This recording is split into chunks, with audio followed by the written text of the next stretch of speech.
So I'm going to dig into the presentation. Typically I'm here every year. I'll be running through the basic stats and the numbers, and then I'm going to get into another area that I haven't really dove into in the past.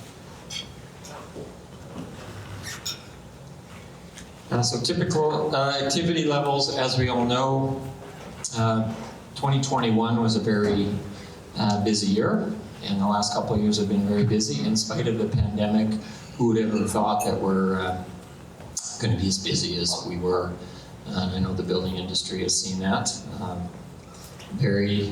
Obviously interest rates, lots of factors contributed to the busyness that we're experiencing. Just going to go through, because I got my reading glasses here, but I'm going to peek at the screen just to help me out. It's larger print. Building permit construction value. I've got another slide that'll show how we've done over the years. So this is just a bit of a recap before I get into some of the details. So 200 million. We were down 49%. Now, don't be alarmed. The reason that we had high permit values in 2020 is because the RH clinical building project. So that's really, the 20 million is not that low of a number, but we'll go up from there this year, I'm expecting. BIRs, building information requests, that's the highest number we've had for that. So obviously with the real estate market and the turnaround in home sales, BIRs are typically, they come in for those requests when there's a sale of a property. So up 12.5%. Building permits, so roughly we get 1,500 a year, so we're up 6% in that area. Engineering development files, those are often permits for utility companies, also files for development projects, so again up 9%. Just quickly on the business licenses issued, up 1.5% overall, so 6,300 businesses within the city. New businesses issued, again, that's up 11%. The stat I don't have here is that as much as there's new businesses, there's also businesses that do shut down. We did see that during the pandemic. So there's, unfortunately, as good as the pandemic's been for certain segments of the economy, it hasn't been good for everybody. It's been tough, so there are businesses, I don't have that stat up here, but I believe it's around the 600 number. So there's always around that 500 to 600 a year that shut down. And then there's quite a few new businesses that has started up. So overall, there's a gain in that area. Home-based businesses, that's up 5%. So we've seen a steady increase in home-based businesses over the year. Roughly 37% of all businesses are based out of individuals' homes.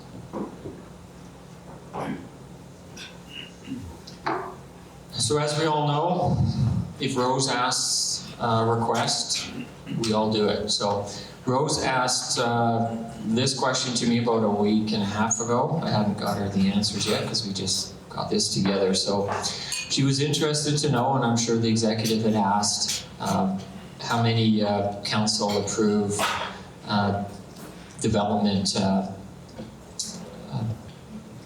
lots and units came through council. So I have a full listing that I'll provide to Rose as far as the detail goes for the last 3 years. So just as a summary, 2021, 371 lots and 1,006 units. Now just to clarify this is things like rezone applications, development permit applications, and some of them are development variance permits to allow, say, a subdivision to occur.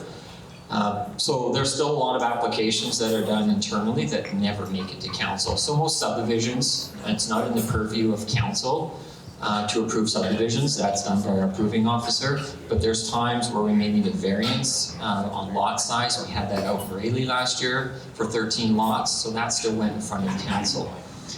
So these are council approved only, and a lot of these units, whether it's a rezone for a property, won't be realized for many years. So it might be a large parcel. We've had a few larger parcels up in Juniper, say, that went through the rezone process.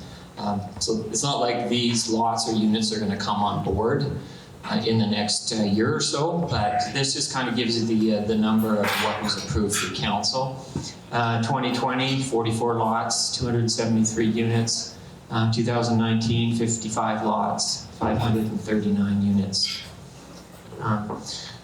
So some pretty good numbers there, especially in 2021. There were some very large approvals.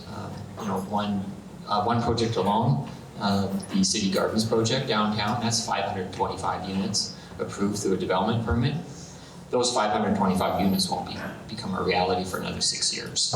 But this just kind of gives you an idea of what was approved through council. In the last 3 years, as far as we could look, we looked through the listing, there was only 3 rezones two rezones that weren't approved by council. One for a 3-lot development out in Dallas, and another for a 16 unit up in Fernie. That didn't go through, so for a multifamily project there. So there's not too many that get turned down at the council level.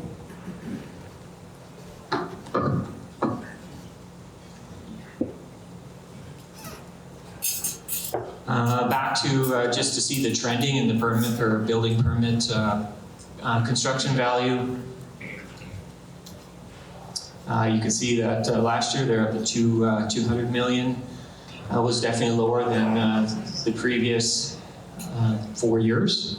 As you can see, 2020, 19, 18, and 17 were higher than last year. So we basically matched what we had back in 2012. We're projecting about 250 million this year. So I would expect, given the projects that are in the queue, that number will increase in the next few years. There's a lot of projects that are in the works.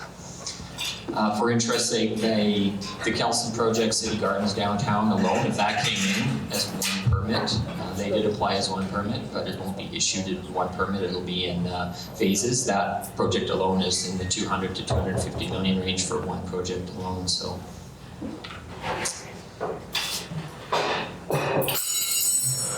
Looking at the residential unit construction activity and the housing starts and the types.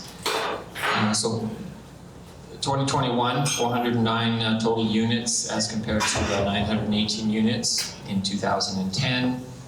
You can see that we were well below the average of 602 units. So you can see that we were trending up for quite a few years. Last year definitely was low, and we know that there is a shortage, and that's very indicative of what we see on this graph. Looking at the number breakdown, 175 fee simple single-family dwelling units, 234 multi-units. In the last 2 years, we started to show apartment units alone that were rental. You can see in 2020, we were up at 649. That's the hatched areas. So that was a lot of apartment units that went out in that year. And then last year, only 76 apartment units, and that was across from McGill University, or across from on McGill, across from TRU. And looking at prediction for this year, we're looking at about 700 units coming out. So we're definitely on the climb, and we need to be up in that higher range in order to meet the demand that we see out there. Now looking at residential lots created by subdivision, 2021. 329 lots created compared to 290 in 2020. We're above the 10-year average of 250. And this is single family or fee simple lots as well as strata. So looking at fee simple, we just had 50 that went out. That's in the blue there. So definitely low in that realm of single family fee simple. Strata is obviously most of the lots that are going out there. So 279 strata lots compared to 248 in 2020. Looking at the projection for 2022, you can see that we're substantially higher. We're at a total of about 623. So I'll do the breakdown in the next few slides to kind of show you roughly where those would be located in the city. So we're looking at 421 strata, about 202 fee simple. So that's some positive numbers there that we definitely need in order to meet the demand.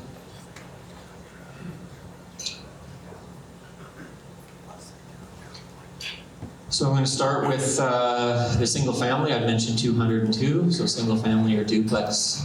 I just gave a bit of a listing here so you can see roughly where we're looking at. And these are projects that we're expecting to see approved this year. So a lot of these projects would have been under construction last year.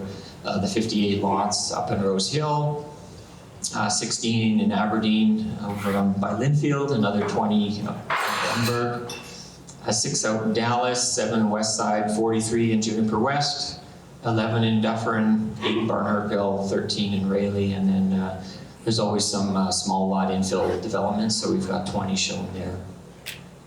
So that's substantially higher than the 50 that we had last year, so that'll help out. And we need to be up in that range. And then going to the multi strata, 421, so that's a pretty substantial number. Just going through 50 out in Bachelor, up at Grasslands, 16 Juniper East, over by Kicking Horse, 20 in Juniper East. That project is yet to come in front of council, so all of these aren't necessarily approved, so we have to cross our fingers that will be approved through rezone and council, so some of these are still in the queue. 76 at Southgate Apartments, so McGill across from TRU. 35 in Brock, out in Ord, downtown. 15 unit apartment at 9th and Nicola. That was just approved by council on Tuesday. Another 37 downtown apartment, 5th and Victoria. That's yet to come to council. 64 in the North Shore, that's Royal. That received first and second reading on Tuesday as well, so that already went through the public hearing. So that's looking like it's positive. It just needs we're just waiting on a couple items there to get final approval. And then North Shore, by Trunk Hill near the airport, there's 4 there. Sahali Apartments, Rogers Way, that's beside the Coast Inn. So there's a recap there. There could be more, and maybe the odd project here may not move forward, but that's what we're looking at roughly. A few other projects on the horizons. I just want to talk a little bit about those that aren't residential. We've always seen that there's some strength in the commercial, institutional, and industrial sectors, which has been positive for our community as well. So I'm just going to go into a couple here. Of course, I've already mentioned the one on the left, which is the Kelson project, City Gardens. We've had, obviously, with some of the growth in the population and with the school reduction class sizes in 2014, we definitely need more schools. So we've seen the recent expansion to Valley View Secondary, which was just opened on Monday. We've got Parkcrest Elementary School. That project, the permit was issued earlier, or late last year, $23 million. I believe the Valley View School was $33 million. The next school coming in will be up in Pineview, so that'll be another one that might start in 2023. So there's an onslaught of schools being constructed, which is what the community needs as we're growing. Just to go through a few other ones here. That's the Royal Avenue one with basically top left. That was a 64 unit apartment, just approved through council, which was great to see. So some smiley faces. Silver Stream Road, that's the large warehouse building on the top right, as well as the bottom left. Just shows being the hub of the transportation sector. Some of the projects that come in, a lot of it are related to transportation, so that's an 18,000 square meter, which is very large, warehousing and distribution center, as well as office space.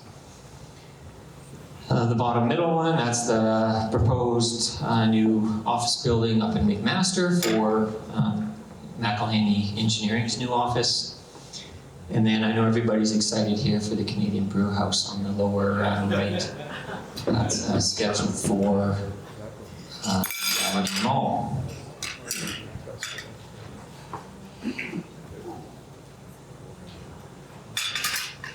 Land development limitations. So I've got quite a few slides on this item in particular. This is one of the key things, and we get a lot of responses. And I can give an example here of one that came in this week from a resident complaining about the trees that were being removed on property out in Pineview Valley. And we get these kind of complaints a lot about, you know, you're clear cutting, how can you allow this? I actually outlined to the individual some of the info on the slides that I'll be presenting, and they came back with, oh, I understand, thanks for that explanation. People think we have an abundance of land here and it's easy to develop. Kamloops in particular is very difficult to develop. There's actually not a lot of land available when you look at it for development. So that's one of the main limitations, is there's just not that much land available. So I'll start going through various slides. So Kamloops has a total area of 32,000 hectares within our boundaries. Actually a very large area for a municipality. That's, I think, the city of New York is about 78,000 hectares. So we have a very large boundary, and it expanded a lot in the 1970s. So yeah, it's a big number until we start to break it down. So looking at the first, sort of the first, if you call it a limitation, but it's a use that really won't allow for development. So it's the agricultural land reserve lands, and those are highlighted in the green. They account for 30% of the land coverage alone. I would say the ALR, I don't think anyone's here from the ALR, but their policies or mandate has really tightened over recent years as far as trying to get land out of the ALR to do development. If you would ask Bill Bilton, he has battled with the ALR for many years up in the dunes. And they, whether it be a golf course, they would rather that golf course go back to agricultural production. I've met with them and the mayor about a year ago. Wasn't overly happy with how that meeting went.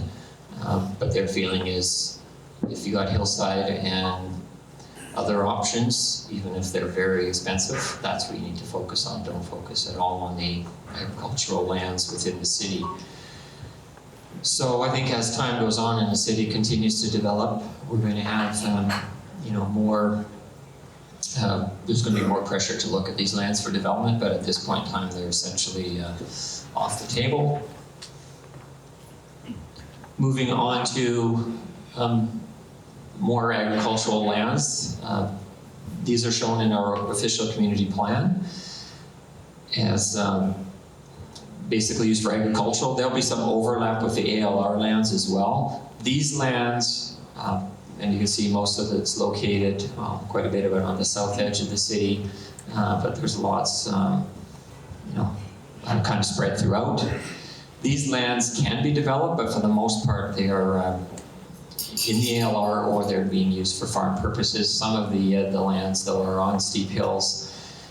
When the commission came up with this in 1973 throughout the province, I think they had somebody sit down at a desk and just start to draw lines on the map without a lot of ground truthing. So some of them, they don't really make sense where they're at as far as the ALR lands go, but the OCP lands as well, they would mirror a lot of those ALR boundaries from the Land Commission. So again, some of these can be removed, but for the most part, they really would be difficult to develop upon. And we do have, agriculture is an important component of the economy, as we know.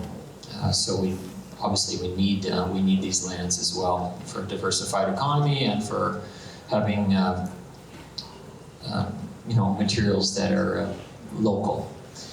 So moving on now, I couldn't get the heading on here on a couple of these slides, but this is parks and open space.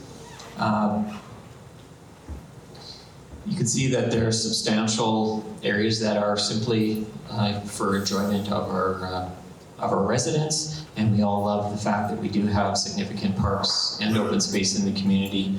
Kwiatkowski Park in itself is one of the largest, if not still the largest, I believe, in Canada for an urban park within the city. So we don't want to get rid of those, plus they would be extremely difficult to ever take out of the current zoning and in the OCP. You can see Lac du Bois is a large area. And then we've got a lot of neighborhood parks as well spread throughout the city, and those are important for our enjoyment.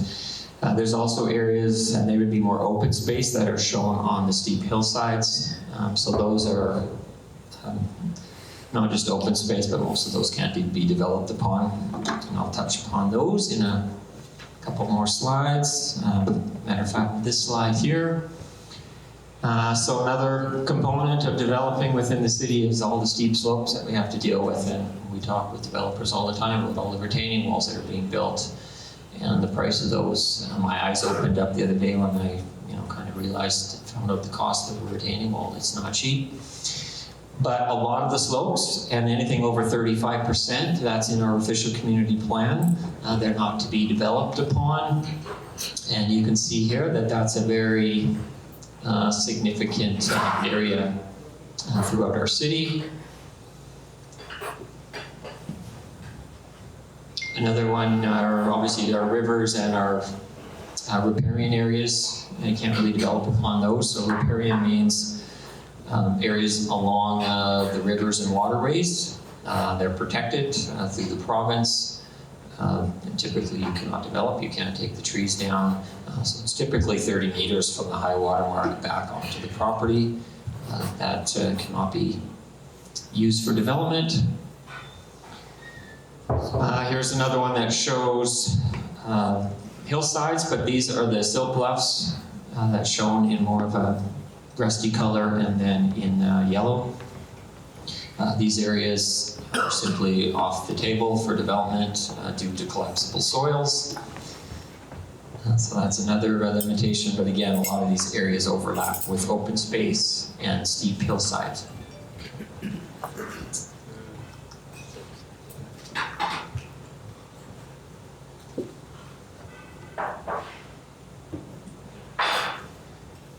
And then there's lands already developed. So that's everything in the orange here, account for 20% of our land mass. I will highlight that there's some areas here that are shown in the agricultural areas. The reason those would pop up is when we did the query in our GIS, we used basically anything that has a value of 50,000 or more on the property for a accessory type building, we would show here. But then it picks up some of those farm areas, but again, those would overlap with the ALR or the agricultural lands. And so obviously, we're talking about greenfield development in this component of the presentation, so we're having infill development happening. That is a key component as well in our growth strategy in the official community plan, is that we look at infill development actually in our core areas. I don't have the map up here, but in the official community plan, we're looking at 20% of the city's growth in the core areas, so downtown as well as on the Trunk Hill Market on the North Shore. Most of the development, greenfield, we're looking at development of 43% up in the Aberdeen area. Juniper area is about 18%. And the North Shore Brock area, I think that was at 19%, or 19% is Juniper area, 18% is West Side and Brock area. Rayleigh, we had 0% shown. So anyways, those are just some numbers. And obviously with projects like the City Gardens project, that's adding a lot of infill right there with one project alone. And I know we are, in the last 3 years, when we did some inventory on infill development, we were doing quite well as far as what we were showing in the official community plan. We were actually exceeding our targets in the first couple of years. Our official community plan is a 20-year plan, so that's over the 20-year period. The projections that we show for these different neighborhoods, it's kind of over a 20-year period. So this is just basically a map that shows all the different constraints that I just talked about. It's hard to see actually what's left, so I'm going to have a map that shows what's left. The one constraint I didn't mention was there's significant land that's tied up with encumbrances, whether it be BC Hydro transmission lines, whether it be utilities, gas mains, roads, of course, and rail lines. So those all are as well reduce, you can't simply develop in those areas, so that's another constraint. Looking at what's left for greenfield development, we're down to 3%. So that's the, call it pink, call it salmon, I don't know what you want to call it, but I call it a very small number, a very small area that we're left with. So you can see some of the growth areas that I mentioned, 43% growth in Aberdeen, that's the bottom left area. You can see Juniper at the 19% growth. That's got, a fair bit of that salmon color. A little bit up in by the airport. You can see right across from the airport on Trunk Hill, that's slated for residential development in there, along with some potential commercial, as well as if you head out past the scales towards the Coquihalla, you can see some land there that's slated for industrial use that we're looking to service by 2024. So when I get down, when I'm talking to different individuals who are complaining about why we have to take some trees down and develop in areas that maybe they want to see as a park, this is what it boils down to. There's not a lot of land to develop, so that's the situation that we're left with.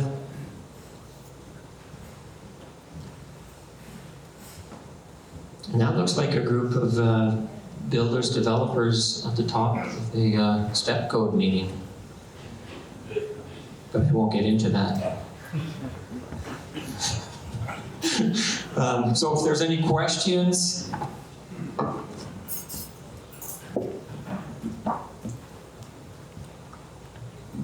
they'll come later. Marvin, I got one. Jerry. Oh, Jerry, be easy on me. Okay. You be easy on me, I'll be easy on you. Okay. 3% you said left, right? So how many lots would that would equate to equivalent to? What's that? Ooh, I can't say that off the Just the top. 1,020 hectares. Is that what it is? That's what I calculated. Okay. You can figure it out from there. So 1,020, break that down into a lot, say, I don't know, 500 square meter. Yeah, I don't know what that would end up to be. Okay, which we could calculate from there. Yeah. But yeah, you could do a projection given growth. What I didn't mention is our growth rate in our official community plan. I'd say for the last 20 years, we've been at 1.25% annual population growth. In our OCP, we had a low number of 1%, and then we had a higher number of 1.5%. And of course, the census that just came out, we're at over 1.5%.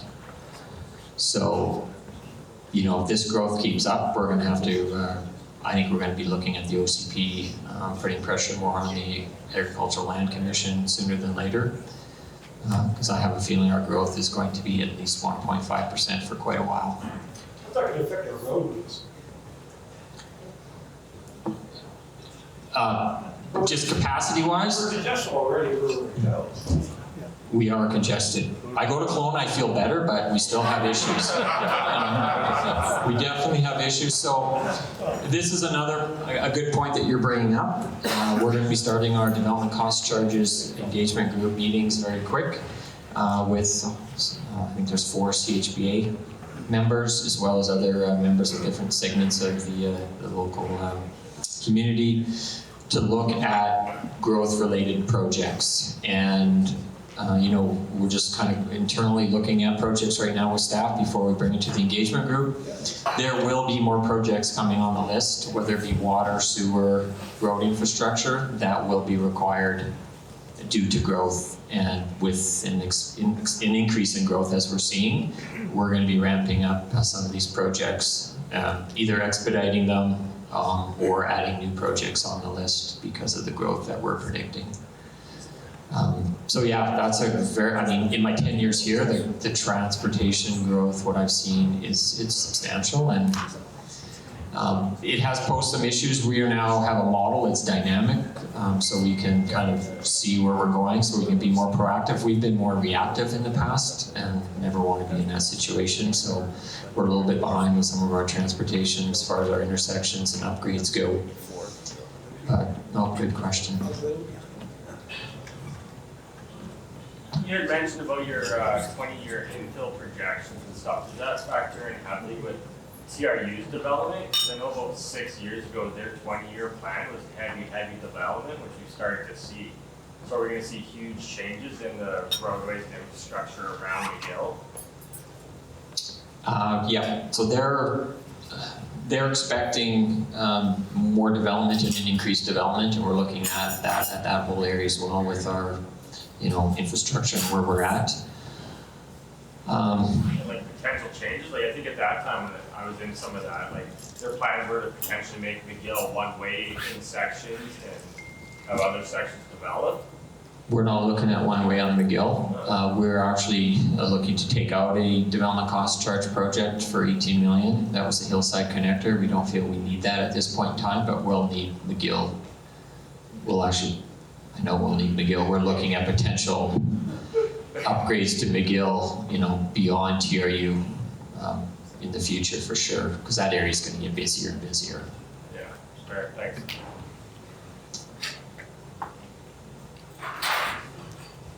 Oh.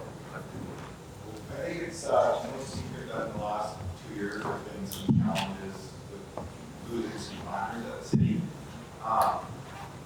Looking forward, do you think this is going to get better and how or worse, or what's kind of the tide looking at from your I knew that. Thanks for the presentation. Yeah, I knew that question would come up. I thought it might. If not here, it'll come up later, and we've already been talking about staffing. Yeah, well, I'm having a meeting tomorrow morning with HR and the CAO about staffing and where we're at. We've been having lots of talks, but we are running into issues, right? Because it's harder in our structure to offer someone 20 or 30,000 more. So it's going to be difficult because we're competing with private industry as well. That's where a lot of our planners are going, potentially. So yeah, I don't think it's going to get better. I think we need to be more flexible and adaptable. The pandemic has allowed that, or forced us to be, so we have a little more flexibility in our work hours and arrangements from working at home. So I have one of my sustainability staff, she's 50% at home, 50% in the office. We don't have a lot of other staff doing that, but that's going to be the reality, is we have to be more flexible in that regard. Yeah, it's big, so I don't see it's going to get. I ran into that issue today, so hence I was have a meeting tomorrow morning because I am concerned. Doug. So Marvin, how is private sector going to try and help to resolve this issue? Because if you're not going to change the pay scale to attract people in the city, how's it going to make it better? So I will be bringing that up tomorrow morning at 8:30, trust me, because I know I will have the support around this table to be flexible if we need to in that regard. Yeah, it's a good point. It's also, we're doing well in the building inspection area, but knock on wood, we're fully staffed up. That was an issue for quite a few years. So we are being flexible as far as trainee positions, and you know, we always ask for kind of full qualifications, but we're getting a lot of trainee positions that we have no choice. But I'm concerned about trying to attract people. We can't have everybody in a trainee position in planning, and we've lost most of our, say, seasoned planners. So I can't have 6 trainees. That's not going to work so well. So that is a concern. Yeah, so it does keep me up a little bit at night, to be honest. So, and I know it's a concern to the development community for sure, because it's the one area that kind of, we got to keep development moving.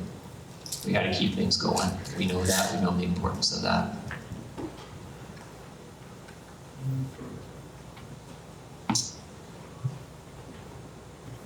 I think that's good. Well, thank you for inviting me again, and it's always a pleasure.